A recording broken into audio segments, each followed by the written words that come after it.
بسم اللہ الرحمن الرحیم والعصر ان الانسان لفی خسر الا الذین آمنوا وعملوا الصالحات وتواصوا بالحق وتواصوا بالصبر صدق اللہ العلی العظیم وصدق رسولہ النبی الکریم الصلاۃ والسلام علیکہ سیدی یا رسول اللہ وعلی آلکہ وصحابکہ یا حبیب اللہ۔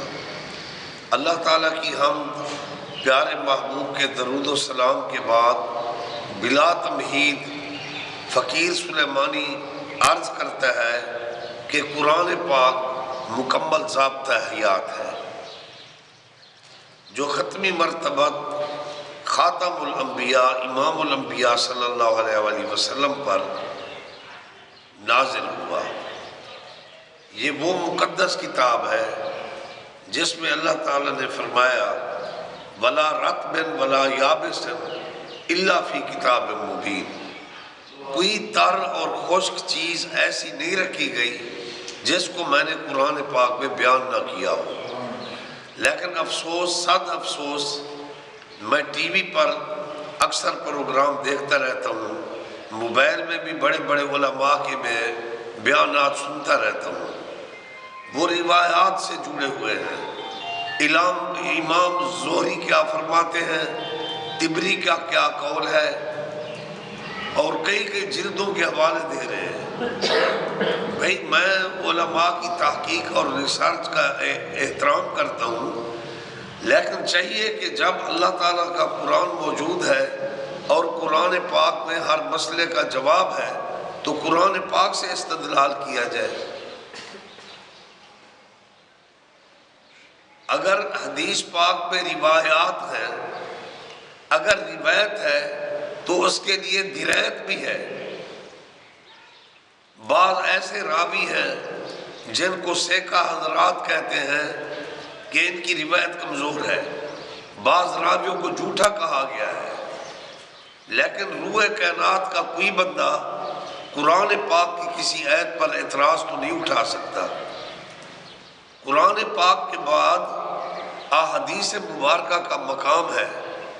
ہم سیاستہ کی احادیث کو مانتے ہیں، بخاری شریف ہے، مسلم شریف ہے، جامع ترمذی ہے، ابن ماجہ ہے، ابو داؤد ہے، نسائی ہے، مانتے ہیں، لیکن علماء فرماتے ہیں احادیث پر اگر ریسرچ کی جائے تو وہ حدیث پاک محقق ہے جس کی تائید قرآن سے ثابت ہو۔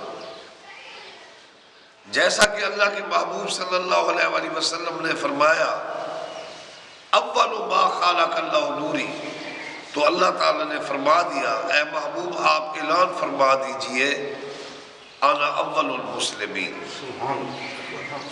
قرآن اگر آپ صلی اللہ علیہ وآلہ وسلم نے فرمایا انا دعوت ابراہیم، میں حضرت ابراہیم کی دعا ہوں، حدیث پاک ہے، لیکن قرآن پاک میں حضرت ابراہیم کی دعا موجود ہے۔ ربنا وابعث فیہم رسولا یتلو علیہم آیاتک ویعلمہم الکتاب والحکمہ ویزکیہم۔ اگر حدیث پاک میں ہے انا بشرا ابن مریم، میں حضرت عیسیٰ ابن مریم کی خوشخبری ہوں، تو اس حدیث کو قرآن سچا ثابت کرتا ہے کہ اللہ تعالیٰ کے پیارے پیغمبر حضرت عیسیٰ علیہ السلام نے آپ کی آمد سے پہلے اعلان فرمایا مبشرا برسولی یاتی من بعدی اسمہ احمد۔ تو اس لیے تقاضۂ وقت یہ ہے کہ علماء کرام اللہ تعالیٰ کی مخلوق کو، مسلمانوں کو قرآن پاک سنائیں، قرآنی آیات سے استدلال کریں۔ جب قرآن پاک میں سب کچھ موجود ہے پھر مولویوں کے پیچھے جانا، مولویوں کو تحفظ دینا کیا ضرورت ہے؟ قرآن پاک میں ہے اطیعوا اللہ و اطیعوا الرسول و اولی الامر منکم، اللہ کی اطاعت کرو، رسول اللہ کی اطاعت کرو، اولی الامر کی اطاعت کرو۔ یہ ایک حقیقت ہے، اللہ وحدہ لا شریک ہے، امام الانبیاء اللہ کے آخری نبی ہیں، اور خلیفہ اول بلا فصل سیدنا ابو بکر صدیق رضی اللہ تعالی عنہ اولو الامر ہے۔ اور یہ علماء نے اپنی اصطلاحات بنائی ہوئی ہیں، فلاں بزرگ کا علم ظاہری ہے، فلاں کا باطنی ہے۔ میرا ایمان ہے کہ تمام صحابہ کرام حضور صلی اللہ علیہ وآلہ وسلم کے ظاہری اور باطنی علم کے وارث ہیں۔ یہ کیا ظاہر اور باطن کی بحث کی ہوئی ہے؟ کیا حضرت ابو بکر صدیق رضی اللہ تعالیٰ عنہ ظاہری طور پر بھی امام ہیں، منبر رسول پر بیٹھے ہیں، خطبہ دیا ہے، مسلمانوں کے امیر ہیں، خلیفۃ المسلمین ہیں، اسلام کے بادشاہ ہیں، خلیفۃ المسلمین ہیں، ان کے پاس ظاہری خلافت بھی ہے، ان کے پاس باطنی نعمتیں بھی ہیں کہ وہ یار غار مصطفیٰ ہیں۔ یہ باطنی نعمت نہیں ہے کہ رسول اللہ صلی اللہ علیہ وآلہ وسلم لا مکان پر یا اللہ کے ساتھ آپ کا خصوصی قرب تھا، یا غار میں حضرت ابو بکر صدیق معیت مصطفیٰ میں تھے، یہ ان کا باطنی تعلق ہے جہاں کسی کی رسائی نہ تھی۔ لا مکان پر یا خدا ہے یا مصطفیٰ ہے، اور غار ثور میں یا اللہ کا پیارا نبی ہے یا گود میں سونا صدیق اکبر اللہ کے نبی کو لیے بیٹھے ہیں۔ پروانے کو چراغ، بلبل کو پھول بس، صدیق کے لیے ہے خدا کا رسول بس۔ تو علماء کو چاہیے کہ وہ قرآن سنائے لوگوں کو۔ ثانی یسنین اذ ہما فی الغار اذ یقول لصاحبہ لا تحزن ان اللہ معنا۔ محبوب خدا فرما رہے ہیں حضرت ابو بکر صدیق اگر غار میں قربت رکھتے ہیں، مزار میں قربت رکھتے ہیں، تو اللہ کے نبی نے یہ نہیں فرمایا اے ابو بکر ان اللہ معی، بس میرے ساتھ اللہ ہے، لیکن آپ نے اپنے پروانہ کو ساتھ ہی شامل فرمایا ان اللہ معنا، اے ابو بکر میرے ساتھ بھی اللہ ہے، تیرے ساتھ بھی اللہ ہے۔ تو اس لیے حجیت اس کی بات ہے، اطیعوا اللہ و اطیعوا الرسول و اولی الامر منکم۔ حضرت سیدنا صدیق اکبر رضی اللہ عنہ خلیفہ بلا فصل ہے، ظاہری بھی امام ہے، باطنی بھی امام ہے، اور اولی الامر ہے، ان کی اطاعت ہر مسلمان پر واجب ہے۔ تمام صحابہ کے امام ہے حضرت ابو بکر، کملی والا محبوب تمام نبیوں کے امام ہیں، اور حضرت ابو بکر صدیق تمام صحابہ کے امام ہیں۔ پھر حضرت عمر ہیں، وہ اولی الامر ہیں، ان کی اطاعت کی گئی، ہوتی رہے گی۔ اور پھر حضرت عثمان جامع القرآن اولی الامر ہیں، پھر مولا علی شیر خدا اولی الامر ہیں، پھر امام حسن مجتبی اولی الامر ہیں، پھر امام حسین شہید کربلا اولی الامر ہیں، اور پھر میرا عقیدہ ہے حضور غوث پاک شاید جیلان اولی الامر ہے۔ میرا عقیدہ ہے 90 لاکھ کو کلمہ جس نے پڑھایا حضرت سید معین الدین چشتی اجمیری اولی الامر ہے، اور میرا عقیدہ ہے حضور مجدد الفسانی اولی الامر ہے، اور میرا عقیدہ ہے حضور شاہ سلیمان پیر پٹھان اولی الامر ہیں، اور ان کی اطاعت کی جائے گی، اور ان کے خدمات ہیں، اور ان کی وجہ سے لاکھوں لوگ کلمہ پڑھ کر مسلمان ہو گئے۔ اور حجیت یہ ہے کہ اللہ کے محبوب صلی اللہ علیہ وآلہ وسلم جو آخری کتاب لے کر آئے وہ قرآن بے مثل ہے، آپ کی نبوت بے مثل ہے، اسی طرح آپ نے جو تبلیغ فرمائی وہ تبلیغ بے مثل ہے، اور جو مبدأ فیض رسالت معاب ہے وہ بے مثل ہے۔ خدا کی قسم نبی کی اولاد بھی بے مثل ہے، اور نبی کے یار بھی بے مثل ہے، آپ کے اصحاب بھی بے مثل ہے۔ وہ بدبخت ترین امتی ہے جو حضور صلی اللہ علیہ وسلم کی اولاد کی تنقیص کرے، مولا علی میں عیب ڈھونڈے، حسن و حسین کی تنقیص کرے، حضور صلی اللہ علیہ وسلم کی پاک آل اطہار اولاد اطہار کی جو تنقیص کرتا ہے وہ بدبخت امتی ہے۔ اپنی اہل بیت کی تربیت امام الانبیاء نے کی ہے، اس لیے نبی بھی پاک ہے اور اس کی اہل بیت بھی پاک ہے۔ نبی کی اولاد پر تنقید کرنے والا حرام زادہ ہے۔ نبی کی اولاد پاک ہے، اولاد رسول پاک ہے، حجیت ہے، ہم ان کے نقش قدم پر چلیں۔ اسی طرح حضور صلی اللہ علیہ وآلہ وسلم کا ہر دوست، پیارے نبی کا ہر یار، پیارے نبی کا ہر صحابی، جو بھی مبدأ فیض رسالت مآب ہیں، حضور کے صحابہ کرام پاک ہیں اور واجب الاحترام ہیں۔ ان کا احترام کیا جائے گا۔ کوئی صدیق اکبر ہے اور کوئی فاروق اعظم ہے اور کوئی عثمان غنی ہے، کوئی مولا علی حیدر قرار ہے، یہ پاک ہیں، ان کی تربیت اللہ کے نبی نے فرمائی۔ اور پیارے رسول صلی اللہ علیہ وسلم کی مقدس تربیت کا کیا رزلٹ نکلا؟ اللہ تعالیٰ نے فرمایا نَمْتَحَنَ اللَّهُ قُلُوبَهُمْ لِلتَّقْوَىٰ، اللہ نے امتحان لیا، اے نبی تیرے تمام صحابہ متقی ہیں، ان کے دلوں میں رب نے تقوی ہی پایا۔ تو اس لیے وہ حرام زادہ ہے، کہتا ہے میں حضور کا امتی ہوں، اور پھر حضور کے صحابہ کے اوپر تنقید کرتا ہے، ترازو اٹھائے ہوئے ہیں۔ پاک علی کا شان کیا ہے، اس صحابی کا شان کیا ہے، ترازو لیا ہوا ہے۔ یوم معاشر تجھ سے پوچھا جائے گا تو نے ترازو میں کیا تولا تھا؟ حرام زادہ تجھ سے پوچھا جائے گا تو کیوں بکواس کرتا تھا اہل بیت اور صحابہ کی شان میں؟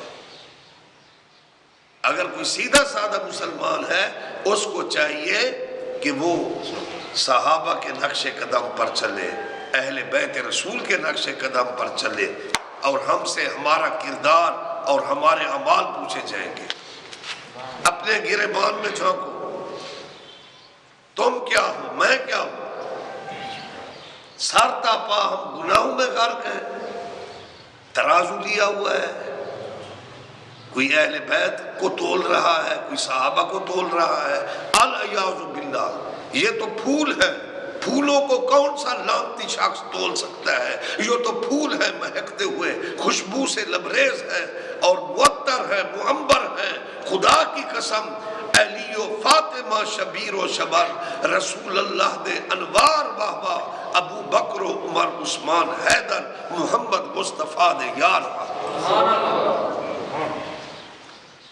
اور اللہ تعالیٰ نے قرآن ہم سے پوچھا جائے گا تم کیا کر کے آئے ہو؟ ان کا پوچھتے ہو، ان پر مناظرے کرتے ہو، ان پر فرقے بنائے ہوئے ہیں جو نبی پاک کے پیروں میں لیٹے ہوئے ہیں۔ او اعتراض کرنے والے بدبخت، تجھے پتہ نہیں کہ تجھے موت کیسی آنی ہے، تجھے اپنی خبر بھی نہیں ہے۔ وہ کتنے خوش نصیب ہیں، سونا صدیق اکبر، سونا فاروق اعظم، جو روضہ انور میں پیارے محبوب کے مقدس پیروں میں لیٹے ہوئے ہیں۔ ان کے اوپر اعتراض کرتا ہے، کوئی ان کو غاصب کہتا ہے، وہ حق کھا گئے، وہ سچے تھے، انہوں نے سب کچھ لٹوایا ہے، کسی کا حق نہیں کھایا انہوں نے۔ صدیق اکبر رضی اللہ تعالی عنہ نے جان و مال اولاد سب پیارے نبی پر نچھاور کر دی۔ وہ حضرت ابو بکر صدیق جو دھلے ہوئے، جو 2 چادروں میں دفن ہوئے، وہ کیسے کسی کا حق کھا سکتے ہیں؟ اور وہ فاروق اعظم رضی اللہ عنہ جن کے جسم پر 22 پیوند لگے ہوئے تھے، 22 لاکھ مربع میل کے فاتح ہیں، جو اپنے غلام کے ساتھ بھی عدل کرتے ہیں، وہ فاروق اعظم جو غلام کی باری پر غلام کو ہی اپنی سواری پر بٹھاتے ہیں، فرماتے ہیں عادل عمر عدل سے ہی کام لے گا۔ جو عمر ابن خطاب اپنے غلام کا حق نہ کھائے، وہ کیسے کسی کا حق کھا سکتے ہیں؟ 22 لاکھ مربع میل کا فاتح سیدنا فاروق اعظم، جس کا بیٹا اگر ابو شمحہ یا کوئی اور نام بھی لکھا گیا ہے، اگر اس نے شراب اور زنا کا ارتکاب کیا، کیا حضرت عمر نے اس پر حد جاری نہیں کی؟ کیا سیدنا صدیق اکبر رضی اللہ عنہ نے اپنی اولاد کو پالا ہے؟ ان کو سب کچھ دے کر گئے ہیں۔ کیا فاروق اعظم اپنی اولاد کو سب کچھ دے کر گئے ہیں؟ نہیں، ان کا ہر فیصلہ اللہ اور رسول کے فیصلے اور قرآن کے عین آج جو تو آپ لوگوں نے یہ دنیاوی نیب بنائی ہوئی ہے، اسی نیب پر ان کے اثاثے چیک کر لو۔ کیا تھا حضرت ابو بکر صدیق کے گھر میں؟ ایک بورے پر لیٹا کرتے تھے، ایک کچے مکان میں رہا کرتے تھے، اور مسجد نبوی جو کھجور کی شاخوں سے بنی ہوئی تھی اسی میں بیٹھ کر نماز پڑھتے تھے، اسی میں بیٹھ کر سیدنا صدیق اکبر خطبہ دیتے تھے۔ کیا تھا ان کا اثاثہ؟ تو اس لیے اعتراض سے بچنا چاہیے۔ قرآن پاک میں سب کچھ موجود ہے۔ فدق کا مسئلہ لوگ لیے پڑھ پھرتے ہیں، سورۃ حشر اٹھا لو، تبری وہ کہہ رہا ہے، ابن جوزی وہ کہہ رہا ہے، فلاں وہ کہہ رہا ہے۔ اندھے ہو، قرآن کو پڑھو۔ سیدنا امام حسین نے نوک سینہ پر قرآن پڑھا اور تم نے قرآن کو چھوڑا ہوا ہے۔ علی بابا نبی نانا، شجاعت ہو تو ایسی ہو، سرے نیزے پہ چڑھ کر سنایا کلام اللہ، پیغمبر بھی ہوئے حیران، تلاوت ہو تو ایسی ہو۔ میں مانتا ہوں آل محمد مجسم قرآن ہے، لیکن انہوں نے نوک سنا پر قرآن پڑھ کر سنایا اور اپنے نانا کی امت کو تعلیم دی کہ ان جھوٹی تاریخوں میں مت جاؤ جنہوں نے نعوذ باللہ مسلمانوں کا بیڑا کر دیا ہے۔ قرآن کو پڑھو جو نوک سینہ پر حسین ابن علی نے پڑھا ہے۔ سبحان اللہ، سبحان اللہ۔ اور سورۃ حشر میں واضح طور پر آیا ہوا ہے، واضح طور پر ذوی القربی والیتامی والمساکین وابن السبیل، پھر مہاجرین کا ذکر ہے، پھر انصار کا ذکر ہے، پھر وہ فاقہ مست مسلمان جو کئی دن فاقہ سے رہتے تھے، اللہ تعالیٰ نے سورۃ حشر میں حکم دیا ہے محبوب ان میں تقسیم کرو، اور سورۃ حشر میں کسی فرد واحد کا نہ نبی کی اولاد کا ذکر ہے اور نہ نبی کے اصحاب کا ذکر ہے، کسی فرد واحد کا ذکر نہیں ہے کہ اے نبی ان کو فدق دے دو، کسی فرد واحد کا ذکر نہیں ہے۔ اپنی طرف سے کہانیاں بنائی ہوئی ہیں، یہ فلاں بخاری شریف میں لکھا ہوا ہے۔ میں مانتا ہوں، ہر حدیث کو مانتا ہوں، لیکن اگر ایک مسئلے کا جواب قرآن میں موجود نہ ہو پھر تو حدیث کی طرف جاؤ۔ جب حدیث میں آیا ہوا ہے اے نبی اس کو اس طرح سے بانٹو، ذوی القربی والیتامی والمساکین وابن السبیل، مسافروں میں بھی فدق کی آمدنی کو بانٹو، مہاجرین میں بھی بانٹو، انصار میں بھی بانٹو۔ اے محبوب ان کو بانٹو مہاجرین و انصار میں۔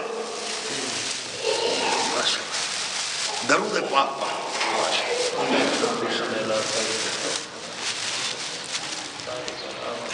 درود پاک پڑھو۔ اے محبوب صلی اللہ علیہ وآلہ وسلم ان کو بانٹو، آپ مہاجرین میں بانٹو، انصار میں بانٹو، مسافر میں بانٹو، کسی فرد واحد کا ذکر نہیں ہے۔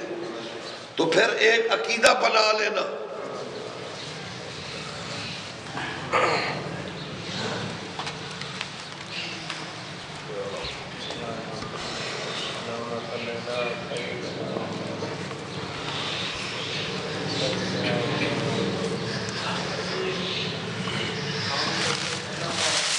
آج یہ میں تقریر کر رہا ہوں، کل میری تقریر سنا دینا، کسی کو یاد نہیں۔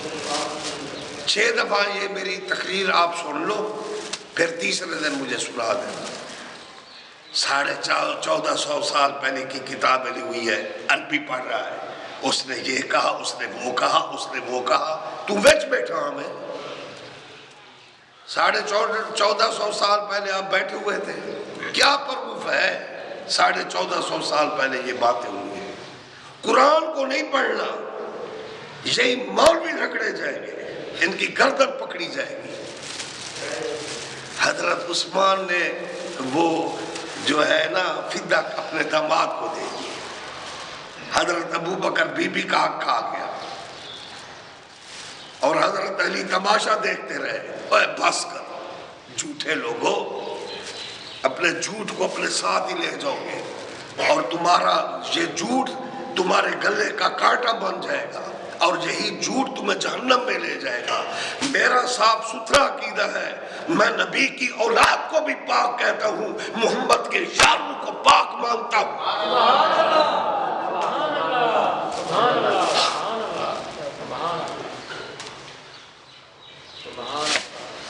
مذاق اڑایا ہوا ہے دین کا، کیا تم تبلیغ کرو گے؟ اتنی بڑی داڑھی ہے، وہ علی پر تنقید کر رہا ہے، امام حسن پر تنقید کر رہا ہے، امام حسین پر تنقید کر رہا ہے، اتنی بڑی اس سکھ نے ملعون نے داڑھی رکھی ہوئی ہے۔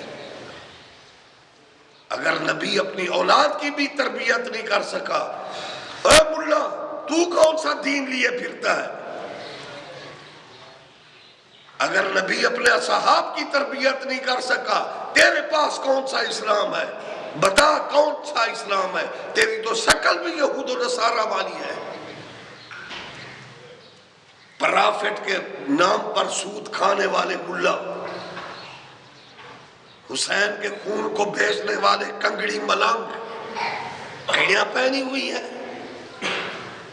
بات ان پر کرتا ہے جو نبی کے ساتھ لیٹے ہوئے ہیں، جن کی صاحبزادیاں نبی کے گھر میں ہیں، وہ نبی جس کو اللہ تعالیٰ نے حکم دیا یا ایھا النبی جاہد الکفار والمنافقین، اے میرا نبی منافقوں اور کافروں کے خلاف لڑ۔ یہ قرآن پڑھ رہا ہوں، کسی ملا کی جرات ہے، کسی ملنگ کی جرات ہے میری اس بات کا جواب دے دو؟ میں قرآن پڑھ رہا ہوں، یا ایھا النبی جاہد الکفار والمنافقین، اے محمد منافقوں اور کافروں کے خلاف جہاد کر۔ میرے نبی کی پاک زندگی منافقوں اور کافروں کے خلاف، جھوٹوں کے خلاف، کذاب لوگوں کے خلاف جہاد ہے۔ لعنت اللہ علی الکاذبین کے خلاف میرے نبی کا جہاد ہے۔ اگر میرے نبی کا تعلق ہے مومنوں سے ہے، میرے نبی کے اصحاب بھی مومن ہیں، میرے نبی کی اولاد بھی پاک ہے، میرے نبی کے داماد بھی پاک ہیں، اور میرے نبی کے سسر بھی پاک ہیں۔ اور حضور ختم مرتبت صلی اللہ علیہ وسلم کی حرم کی بیوی جہلا تو حرم مصطفیٰ پر، ٹکے کا تو بندہ نہیں، اما عائشہ پر تنقید کرتا ہے، بے دین ہے تو۔ اما عائشہ سے لے کر اما خدیجہ تک، حضرت میمونہ بی بی اور جو بھی ام سلمہ، ام حبیبہ، حضور صلی اللہ علیہ وسلم، حضرت جویریہ رضی اللہ عنہن، باحوالہ قرآن مومنوں کی مائیں ہیں اور پاک ہیں، ان کا احترام بھی کیا جائے گا، ان کی عزت بھی کی جائے گی۔ یہ ہمارا اسلام ہے، یہ عقیدہ ہے، یہ قرآن ہمیں درس دے رہا ہے۔ تو اس لیے یہ بہت بڑا مقام ہے۔ نبی پاک صلی اللہ علیہ وسلم نے سب کچھ دکھا دیا، حسنین کریمین کو اپنے کاندھوں پر اٹھا کر دکھا دیا، جیسے قرآن کو اٹھایا جاتا ہے۔ حسن حسین کو اپنے کاندھوں پر بٹھایا اور قرآن کی طرح ان کی عظمت بیان کی، اٹھا اٹھا کر، ان الحسن والحسین سیدہ شباب اہل الجنہ، اور اسی طرح اپنے مقدس روضہ میں اللہ کے حکم سے حضرت ابو بکر عمر کو اپنے ساتھ سلا دیا۔ جو محمد کے ساتھ لیٹے ہیں وہ بھی پاک ہیں، ان پر مت بکواس کرو۔ جو حضور کے کاندھوں کے سوار ہیں ان پر بھی مت بکواس کرو۔ قرآن پاک میں نہیں آیا انما یرید اللہ لیذھب عنکم الرجس اہل البیت ویطہرکم تطہیرا؟ یہ قرآن کی آیت نہیں ہے؟ کیا حضور کی اہل بیت کو اللہ نے تطہیرا نہیں فرمایا؟ کیا یہ قرآن کی نص نہیں ہے کہ النبی اولی بالمؤمنین من انفسہم وازواجہ امہاتہم؟ میرا نبی مومنوں کی جانوں سے قریب تر ہے، اور اس کے پاک حرم کی بیویاں مومنوں کی مائیں ہیں۔ کیا قرآن کی آیت میں نہیں آیا یا نساء نبی لستن کا احد من النساء؟ اے نبی کی بیویوں تم تو بے مثل بے مثال۔ کیا قرآن پاک میں حضور کے صحابہ کے حق میں نہیں آیا اشداء علی الکفار رحماء بینہم. کیا قرآن پاک میں حضور کے صحابہ کے حق میں نہیں آیا وَكُلٌّ وَعَدَ اللَّهُ الْحُسْنَى؟ ان سب سے اللہ تعالیٰ نے بھلائی کا